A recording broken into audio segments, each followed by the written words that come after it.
बहुत ही सौभाग्य का समय है कि उस महाप्रभु की असीम दया दृष्टि से हम सभी लोगों को ये सत्संग का परम पावन अवसर मिला है, जहाँ अपने इस अनमोल जीवन के बारे में कुछ सोचने का, समझने का और विचार करने का मौका प्रभु ने दिया है। ये परमात्मा की बहुत बड़ी कृपा कहलाती है और बहुत बड़ी दया कहलाती है। बंधुओं, हम सभी लोगों को जो ये मनुष्य का चोला मिला है, ये अनमोल है।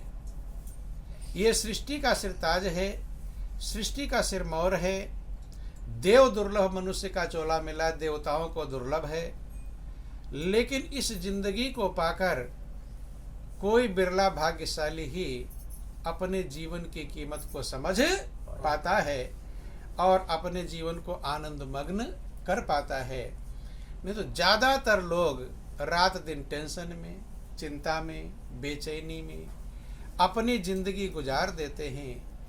और प्रभु ने कृपा जो किया था मनुष्य जीवन पाने का, वो अवसर खत्म हो जाता है, लेकिन उसका लाभ नहीं। महापुरुष कहते हैं कि 184 भ्रम करे और पोपे अटकाया, अब की पासा ना पड़ा तो फिर 84 जाए।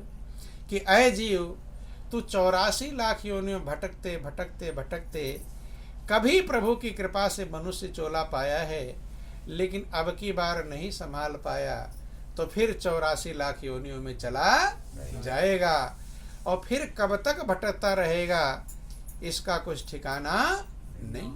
बंधु, जिस जीवन को पाने के लिए देवता तरसते हैं, सब प्राणी मांगते, रामायण में लिखा गया कि नर तन सम नहीं कौन्यु देही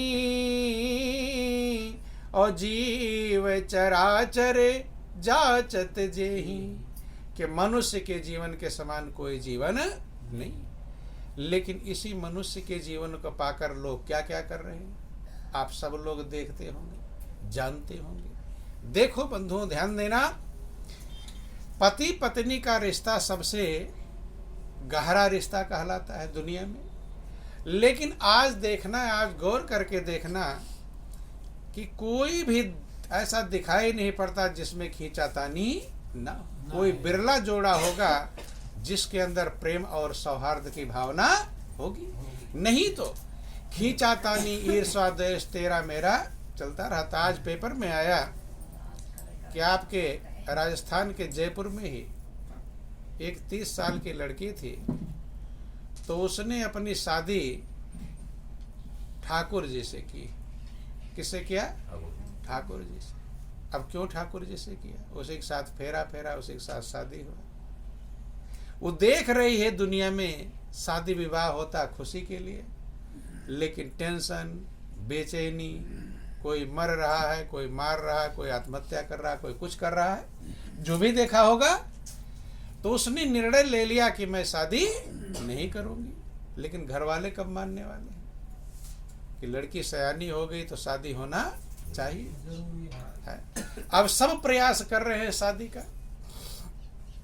अब जब उसने कुछ उपाय नहीं सूझा तो पंडित जी से पूछा होगा कि जैसे तुलसी विवाह होता है शालिग्राम से, तो उसने पूछा होगा कि क्या ठाकुर जी से शादी हो सकती है? उन्होंने बताया होगा हाँ हो सकती है। तो उसने शादी, अभी 2-4 दिन ही हो सकते हुए हों, आज के समाचार में था तो ठाकुर जी के साथ उसने फेर लिए। यद्यपि पिता उसके नहीं आए, पिता नाराज थे इस शादी से, तो पिता नहीं आए, लेकिन माँ ने ही कन्यादान किया। किसने किया? माँ ने कन्यादान किया। और ठाकुर जी को चंदन प्रिय है, इसलिए उसने अपने हाथ से ही चंदन का सिंदूर की जगह पर चंदन का सिंदूर लगा लिया। तो अब गौर करके देखो कारण क्या था। उसका कारण है कि वो देख रही है दुनिया में क्या क्या हो रहा है। बंधु, इस संसार में, इसके लिए महापुरुषों ने इस संसार को भवसागर कहा। क्या कहा? भव सागर, भव माने दुख और सागर माने समुद्र। समुद्र के समान जो अपार दुख है, जब से आपने होश संभाला है तब से दुख ही दूर करने में लगे हैं कि नहीं लगे? छोटे बच्चे को देखो, कभी कुछ कहता है वहीं शुरू हो जाता है, कभी कुछ कहता है लोग डांट देते हैं, फटकार देते हैं, उसके मन का होता नहीं है, वो परेशान रहता है, वो सोचता है ऐसा करो ऐसा करो, लेकिन बड़े लोग डांट देते हैं। बंधु आगे बढ़ते हैं, वहाँ भी अपने मन का नहीं होता। जब छोटे बच्चे रहते और थोड़ा बड़े हो जाते हैं तो बच्चा कहता है ये मिल जाए वो मिल जाए, ये खरीद दो, तो फिर भी आप खरीद नहीं पाते, वहाँ भी। और आगे बढ़ते हैं, शादी विवाह हो जाता है, वो भी खुशी के लिए होता है, लेकिन थोड़े समय खुशी जरूर रहती होगी, लेकिन उसके बाद से टेंशन चालू हो जाता है, झंझट चालू हो जाता है, खींचातानी चालू हो जाती है। अर्थात पूरी जिंदगी शादी हो गया और संतान ना हो तो टेंशन, और संतान हो गया तभी टेंशन। अब इसकी पढ़ाई, अब इसकी लिखाई, अब इसकी, अब कहना ना माने तो बेटा बेटी बड़े हो जाते हैं, वो टेंशन में रहता है, बेटा गया है कहीं उल्टा ना हो जाए, बेटी है कहीं उल्टा ना हो जाए, टेंशन रहता है कि नहीं? पूरी जिंदगी मनुष्य का जीवन टेंशन में गुजार। अब बेटा आपके शादी विवाह हो गई, जब बहू आ गई तब फिर वो टेंशन, अभी चिंता हो जाती है, रोटी मुझे कौन सा बेटा देगा। होता है कि नहीं होता? 2 बेटे जिसके पास में है, अब सोचना पड़ता है किस बेटे के यहाँ मुझे रोटी मिलेगी। होता है कि नहीं होता है? और कभी कभी बंटवारा हो जाता है, माता पिता का बंटवारा देखते हैं आप लोग, एक बेटा माँ को रख लेता है, एक बेटा पिता का। हो जाता है कि नहीं? जो माँ बाप साथ फेरे थे, 7 कसमें खाए थे कि साथ रहेंगे, साथ रहने का कसम खाया था, बांट दिया किसने? बेटों ने, जिनको पाल पोस के बड़ा किया। अब एक माँ को पालता है, एक पिता को। एक जगह हमने देखा कि माता पिता दोनों अलग क्यों होते हैं? बेटों में आपस में प्रेम रहे तब अलग होंगे, प्रेम रहता नहीं, खिंचाता नहीं होता है। अब दीवार बीच में बन गई, अब माँ बाप बेचारे, उनसे कह दिया कि अगर तुम उधर जाओगी, धन आँख खोल कर बैठो, बोलो वृंदावन बिहारी लाल की। माँ से कह दिया कि अगर उधर गई तो उधर ही रहना, फिर इधर मत। और रोटी खाना है तो मजबूरी है, साथ नहीं रह सकते। तो जो बीच में दीवार बनी थी उसका प्लास्टर नहीं हुआ था। क्या नहीं हुआ था? अब जो दोनों जब चले जाते थे तो बीच दीवार में एक छेद साथ हो गया था, मसाला झड़ गया होगा छेद। अब दोनों बुढ़े बुढ़िया उस छेद से बात करते थे, फोन था नहीं, वही फोन बन गया। और डर तो उधर डरते रहते थे कहीं ऐसा ना हो देख ले कोई बहू ना आ जाए। सोच लो, अब बात करने के लिए डर रहे हैं। तो इसलिए महापुरुष कहते हैं ये दुखों का सागर है, भव सागर है। और महापुरुषों ने कहा कि नानक दुखिया सब संसारा, और सुखिया सोई जो नाम आधारा। कहते सारा संसार दुखी। आप लोग भी देखते हो, कोई ऐसा मिला जो पूर्ण आनंद मग्न हो, जिसे दुख ना हो? मिलता है कोई? कि कोई तो तन मन दुखी और कोई चित उदास, और थोड़ा थोड़ा सब दुखी, सुखी प्रभु का दास। सभी किसी न किसी कारण से चिंता में है, टेंशन में है। बंधु, अब कारण क्या है इसका? दुखी होने का कारण थोड़ा ध्यान देंगे। महापुरुष समझाते हैं, बोलो वृंदावन बिहारी लाल। जैसे आपके ऊपर कोई एहसान कर दे तो उस एहसान को मानना चाहिए कि नहीं मानना चाहिए? मानना चाहिए। ऐसे समझ लो, जैसे आपके ऊपर कोई संकट आ गया, अब संकट में किसी ने 3 लाख रुपया दे दिया कि लो अपना बीमारी हो गई या एक्सीडेंट हो गया, लो इलाज करवाओ, पैसा दे दिया एक्सीडेंट का।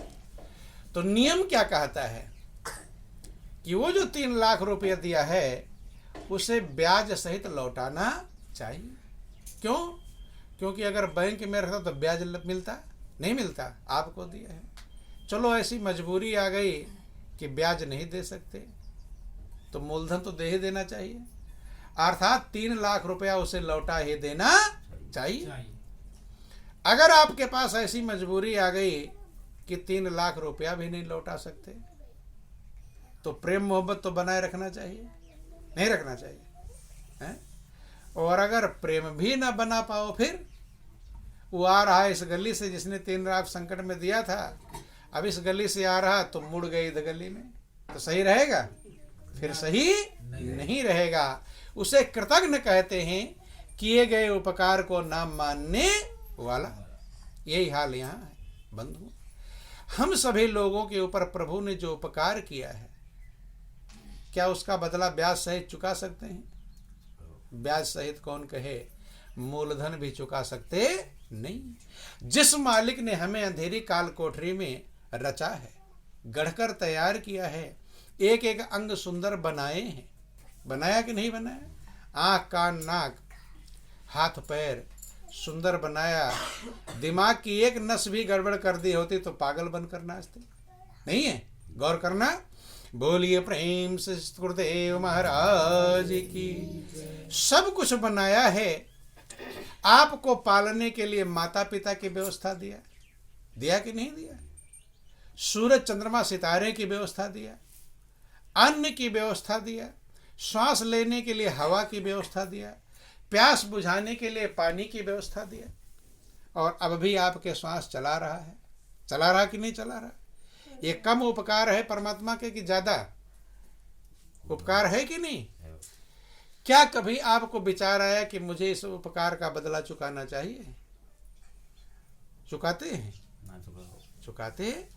ब्याज सहित कौन कहे इसका हम मूलधन भी चुका सकते नहीं, लेकिन एक काम कर सकते हैं कि प्रेम मोहब्बत बनाए रख सकते हैं। किससे? प्रभु से। लेकिन अगर वो भी काम नहीं कर पाए तब हम कृतज्ञ कहलाएंगे। 2 शब्द होता है, कृतज्ञ और एक कृतज्ञ। कृतज्ञ माने किए गए उपकार को मानने वाला, और कृतज्ञ का मतलब होता है किए गए उपकार को ना मानने वाला। तो आप परमात्मा के कृतज्ञ हैं कि कृतज्ञ हैं? क्या उसके उपकार को हम मानते हैं? क्या उसके एहसान को हम समझ पाए हैं? क्या उसके एहसान को हम धन्यवाद देते हैं? आपको प्रभु ने दोनों आंखें दिया है, अपने दिल से पूछो कि कभी आपने धन्यवाद दिया कि हे प्रभु आपको बहुत बहुत धन्यवाद, आपने मुझे दोनों आंखें दिया। बहुतेरों को आंखें भी नहीं लगी। धन्यवाद दिया, धन्यवाद का नंबर नहीं आता। शिकायत भले भगवान से किया होगा, नहीं किया है? शिकायत किया होगा कि मुझे ये नहीं दिया। कोई शिकायत करता मुझे धन नहीं दिया, कोई कहता मुझे बेटा नहीं दिया, कोई कहता मुझे बेटी नहीं दिया, कोई कहता मुझे पत्नी झगड़ालू दिया, कहते कि नहीं? कोई कहता मेरा पति शराबी दिया, कहते हैं? बोलो वृंदावन बिहारी लाल। शिकायत तो सभी करते हैं, लेकिन धन्यवाद दे पाते नहीं। ठीक है, जो नहीं दिया है उसका शिकायत करो, लेकिन जो दिया है उसका धन्यवाद भी करना चाहिए। बंधु, जब तक धन्यवाद का भाव आपके अंदर भरेगा नहीं, तो आपके जीवन को शांति और संतुष्टि मिलेगी नहीं। जो लोग आनंद मग्न हुए, जो भक्त कहलाते हैं, उन्होंने प्रभु का धन्यवाद दिया, एहसान माना, कृपा माना, दया समझा, तो उनका जीवन आनंद मग्न हो गया। आप भी अगर प्रभु का कीमत समझ जाएंगे, एहसान मानना समझ जाएंगे, उसकी दया समझ जाएंगे, तो हर कदम कदम पर प्रभु की दया दिखाई पड़ेगी। क्या पड़ेगी? दिखाई पड़ेगी। लेकिन उसकी कृपा नहीं दिखाई पड़ती है। जो नहीं दिया है बस वहीं आपका मन रहता है। ध्यान देना, अपने मन से पूछो कि आपका मन कहाँ रहता है ज्यादा, कि जो भगवान ने नहीं दिया है उसमें मन लगा रहता है कि जो दिया है उसमें ध्यान कहाँ रहता है? ना दिया। जो नहीं दिया बस वही, ये कैसे मिलेगा, ये कैसे मिलेगा, वही रहता है। और जो दिया है उसमें कभी नहीं, उसका एहसान कभी मानते नहीं। महापुरुष कहते हैं कि तेरी मेहरबानी का है बोझ इतना, तेरी मेहरबानी का है बोझ इतना, कि मैं तो उठाने के काबिल नहीं हूँ, कि मैं तो उठाने के काबिल नहीं हूँ। मैं आ तो गया हूँ मगर जानता हूँ, मैं आ तो गया हूँ मगर जानता हूँ, तेरे दर पे आने के काबिल नहीं हूँ, तेरे दर पे आने के काबिल नहीं हूँ। के प्रभु जिसने ये समझा वो कहता आप कितनी बड़ी मेहरबानी है कि मैं उसका बदला चुका सकता नहीं। कितना कृपा आपने किया है, 84 लाख योनियों में से निकाला है, मनुष्य का जीवन दिया है, और मनुष्य के जीवन में भी न मुझे अंधा बनाया, न लूला लंगड़ा बनाया, न भिखारी बनाया, न पागल बनाया है, कितनों से अच्छा बनाया। कभी हिसाब लगाना बैठ करके कि भगवान ने आपको कितने लोगों से अच्छा बनाया, तो लाखों करोड़ों से आपको अच्छा बनाया। लेकिन ये ध्यान, धन्यवाद का ध्यान, जैसे आप धन्यवाद का भाव आएगा आपके आंखों में आंसू भर जाएंगे कि प्रभु ने मेरे ऊपर कितना बड़ा उपकार किया है, दया किया है, लाखों करोड़ों से अच्छा बनाया है। और जब एहसान समझ में आएगा तब हम प्रभु के प्रेम में मगन होंगे, दया में मगन होंगे, कृपा में मगन होंगे, तब ये जीवन आनंद का भंडार बन जाएगा। किसका भंडार बन जाएगा? आनंद का। बता दे, कहानी आपको समझा दें। कभी कभी लोग भगवान को भी गाली बकने लगते हैं, नहीं बकते? कोई काम बिगड़ जाए तो किसको दोष लगाते हैं? भगवान को दोष लगाते हैं। एक जगह पर मध्य प्रदेश में, एमपी में, सोयाबीन की फसल होती है उधर, तो बारिश पर निर्भर करता है, बरसात पे। अब बरसात नहीं हो रही है तो गांव वालों ने सोचा कि अब तो फसल सूख जाएगी। अब बड़े परेशान, उसी पर, खेती पर निर्भर है जीवन। अब किसान की जब फसल खराब होने लगती तो उससे सबसे ज़्यादा टेंशन, सारा काम उसी से होना है, तो बंधु बहुत ज़्यादा बेचैन हो गए लोग। अब लोग अखंड रामायण का पाठ बिठा दिया, यज्ञ हवन जो समझ में आया कि चलो कुछ पूजा पाठ कर लें, हो सकता है बारिश हो जाए। हनुमान जी का मंदिर पर तो उसे अखंड रामायण हुआ और यज्ञ हवन भी सब कुछ कर लिया, उसके बाद भी बारिश नहीं। अब उन्हें लगा कि अब सूख ही गया, अब बरसने ना बरसने कोई भरोसा, अब लाभ कुछ नहीं है, सूखे गया। तब अब गुस्से में आ गए सब। अब हनुमान जी को ले जाकर गोबर खिला रहे हैं। क्या खिला रहे हैं? कहे लड्डू तो बहुत खाली है, अब गोबर खाओ। मुंह में ले जाकर क्या खिला रहे हैं? गोबर। तो उनको लड्डू खिलाओगे तो कोई फर्क नहीं, और गोबर खिलाओगे तो कोई कष्ट नहीं। वो तो समता, परमात्मा समान होता है, उसे कुछ फर्क पड़ता नहीं। बंधुओं, आपको फर्क पड़ता है। आप क्या कर्म करते हैं? अब नाराज हो करके, जबकि उसके पहले प्रभु ने कितना दिया, भूखों नहीं मरे, अभी खाली फसल सूखने वाली है। क्या है? और सब तो दिया, बेटा बेटी, घर मकान कार कोठी सब कुछ दिया है, लेकिन सिर्फ एक काम बिगड़ने वाला है, तो परमात्मा को जाकर गोबर खिलाना चालू कर दिया। अर्थात लोग भगवान को गाली बकना, आप लोग भी सुने होंगे कभी कभी भगवान गाली बकते हैं, नहीं बकते? बोलो वृंदावन बिहारी लाल की। लड़ाई होगी आपस में और गाली किसे बकेंगे? भगवान को। बोलो वृंदावन बिहारी लाल। एक भिखारी का जिक्र आया कि वो एक संत चले जा रहे थे और उधर से भिखारी आ रहा था, वो गालियां बकता हुआ जा रहा था। क्या कर रहा था? गाली। इधर से संत जा रहे थे। अब संत जब सुन रहे हैं गाली बक रहा है, अब देख रहे पूरा मैदान खाली है, इधर कोई है नहीं, तो गाली किसे बक रहा है? कोई होगा तब गाली बकेगा। तो संत नजदीक पहुंचते गए और उसकी गाली बंद नहीं। संत ने कहा, भाई गाली किसे दे रहे हो? यहाँ तो कोई दिखाई नहीं पड़ा, मुझे दे रहे हो क्या? तो भिखारी कहता, नहीं महाराज, आपने क्या किया है? तो कहे, फिर किसे गाली बक रहे हो? कहता है कि सबसे नालायक भगवान है। कौन है? कहते नहीं, भगवान ने ही बिगाड़ा है। कहते दोष देते कि नहीं देते? महापुरुष कहते मनुष्य अपने कर्म को नहीं देखता है, दोष किस पर लगाता है। रामायण में लिखा कि सो परत्र दुख पावई और सिर धुनि धुनि पछिताय, और काल ही कर्म ही ईश्वर ही मिथ्या दोष लगाए। झूठा दोष लगाता है काल को, माने समय को। कहते नहीं क्या करे, मेरा समय ही खराब है, कहते हैं बहुत लोग। लेकिन ये झूठा दोष है, क्योंकि इससे अच्छा कौन सा समय आएगा कि आपको मनुष्य की जिंदगी मिले है। इससे अच्छा कोई समय होगा है? जब सबसे अच्छा समय है और तुम कह रहे हो मेरा समय खराब है, फिर कौन सा। पशु पर कीड़े मकोड़े बनेंगे, पशु बनेंगे, खूंटे में बंधेंगे, भूख लगने पर भोजन नहीं मांग पाएंगे, प्यास लगने पर पानी नहीं मांग पाएंगे, दर्द होने पर दवा नहीं मांग पाएंगे, तो क्या वो समय सही रहेगा। घूमने की इच्छा कहे घूमने नहीं जा पाएंगे। यही सबसे अच्छा समय है। तो कहते काल ही, काल को समय दोष लगाता है झूठा, कर्म को दोष लगाता है कि मेरा कर्म में ही।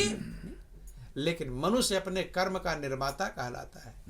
आपके हाथ में ही प्रभु ने आपके भाग्य की कलम दे दिया है।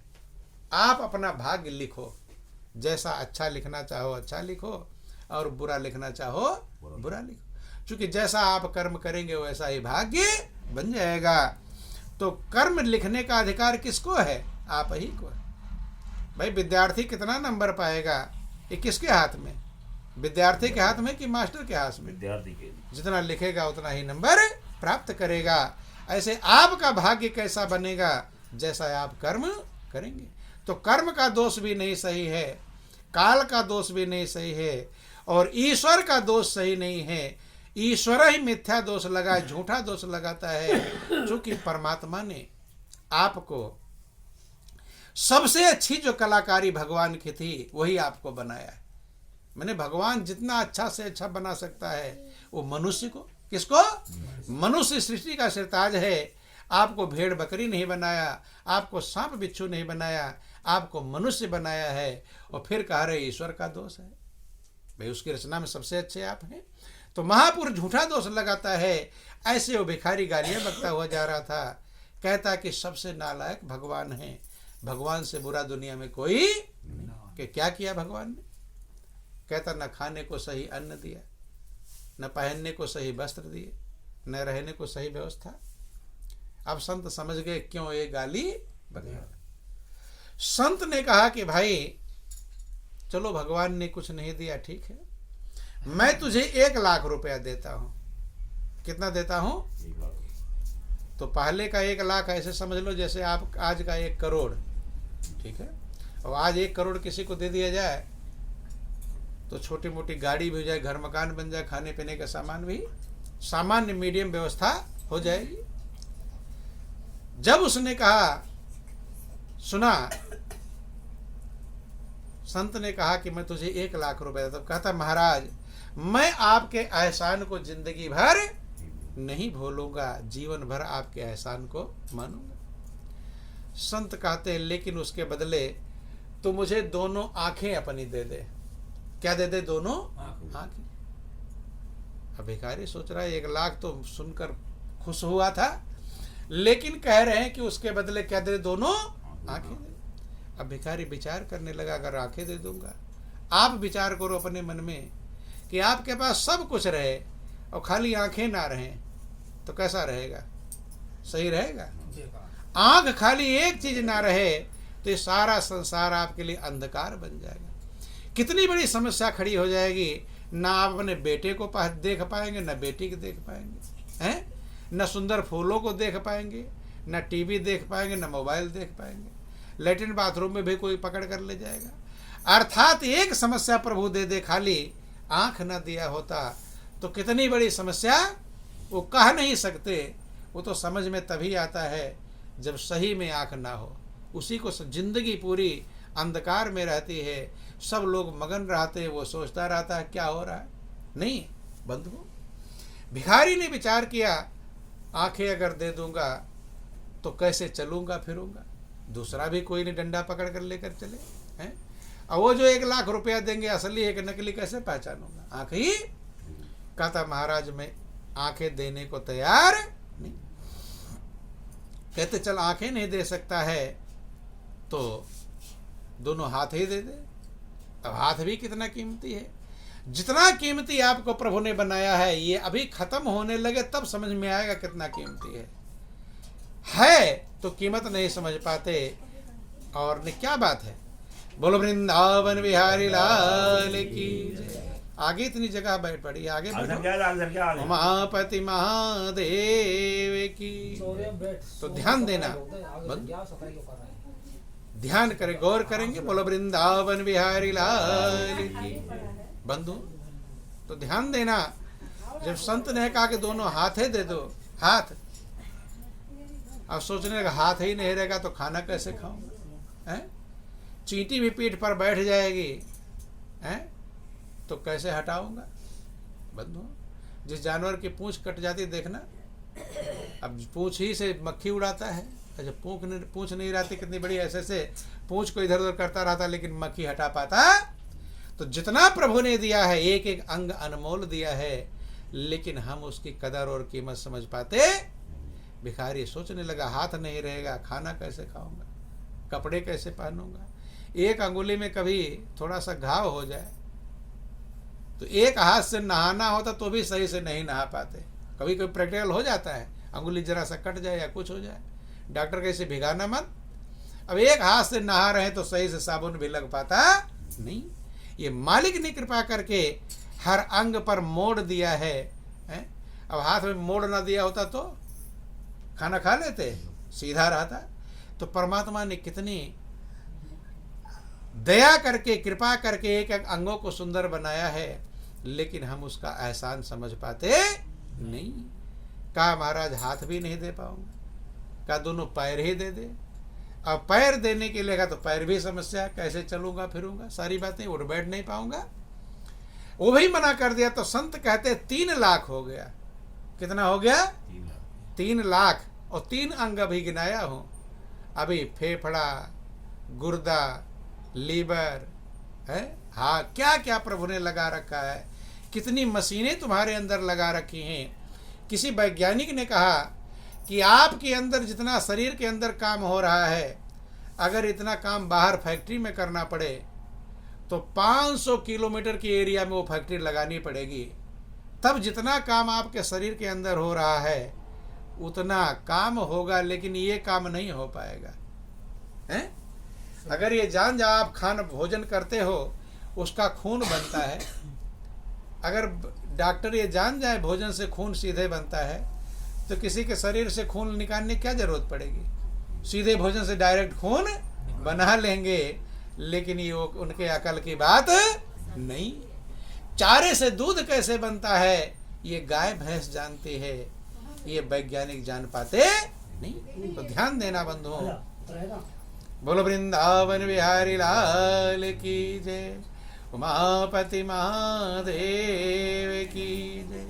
तो ध्यान देना बंधुओं, गौर करना, समझने का प्रयास करेंगे कि प्रभु ने कृपा करके आपको कितनी बड़ी कृपा किया है। लेकिन जब हम उस कृपा को भूल जाते हैं, उस कृपा को धन्यवाद नहीं दे पाते, उसका एहसान नहीं मान पाते, तो हमारा जीवन दुखी होगा ही होगा। कि परम पिता से प्यार नहीं, शुद्ध रहा व्यवहार नहीं, परम पिता से प्यार नहीं, शुद्ध रहा व्यवहार नहीं। अरे इसीलिए तो आज देख लो सुखी कोई नर नार नहीं, इसीलिए तो आज देख लो सुखी कोई नर नार नहीं। अरे परम पिता से प्यार नहीं, शुद्ध रहा व्यवहार नहीं, परम पिता से बोलो सब नहीं, शुद्ध रहा व्यवहार। और इसीलिए तो आज देख लो सुखी कोई नर नार नहीं, इसीलिए तो आज देख लो सुखी कोई नर नार नहीं। अरे अन्न फूल फल मेवाओं को समय समय पर देता है। अन्न फूल फल मेवाओं को समय समय पर देता है। लेकिन है अफसोस यही बदले में कुछ नहीं लेता है। लेकिन है अफसोस यही बदले में कुछ नहीं लेता है। अरे करता है इनकार नहीं, भेदभाव तकरार नहीं। करता है इनकार नहीं, भेदभाव तकरार नहीं। ऐसे उपकारी का बंदे माने कुछ उपकार नहीं। ऐसे उपकारी का बंदे माने कुछ उपकार नहीं। देखो ध्यान देना, अन्न फल फूल मेवा समय समय पर आपको प्राप्त होता है। चाहता परमात्मा तो खाली दाल और रोटी 2 चीज देता है तो भी आपका पेट भर जाता। पेट ही तो भरना था। लेकिन मनुष्य से प्रभु कितना प्रेम करते हैं। मनुष्य के लिए कितने प्रकार के अनाज बनाए, कितनी प्रकार की दालें बनाई हैं, कितनी प्रकार के सब्जियां बनाया, कितने प्रकार के फल बनाए, कितने प्रकार के मेवे बनाए। दूसरे का दूध भी छीन कर आपको देता है। देता कि नहीं देता? देता। फल जो बना है वो भी पक्षियों से बचाकर मनुष्य खाता है। आपको तो खाने पीने कितने सामान हैं, लेकिन पक्षियों से भी छिपाते हैं। एक जगह देखे हमने, अमरूद का पेड़ था तो पूरे पेड़ पर फल लगे थे। अब उस पर चारों तरफ से कपड़ा से बांध दिया। किस लिए? ताकि कोई पक्षी खाना। अरे तुम्हें तो खाने को इतनी चीजें हैं, फल तो पक्षियों के लिए है। किसके लिए है? लेकिन वो भी तुम खा लेते हो, पक्षियों को खाने नहीं दे रहे। खाने देते हैं? नहीं, वो तो मजबूरी में खा ले, वो बात अलग है। लेकिन मनुष्य सोचता है सब कुछ मेरे लिए ही। दूसरे का दूध भी पीता है। और फिर आपको अकल दिया है कि हलवा पूड़ी रबड़ी मलाई अच्छे अच्छे बनाकर खाओ। अकल दिया। इतना सब कुछ खाने के बाद भी प्रभु का एहसान मानता नहीं। इसीलिए इसको नमक हराम कहते हैं। क्या कहते हैं? सूरदास ने कहा था कि मैं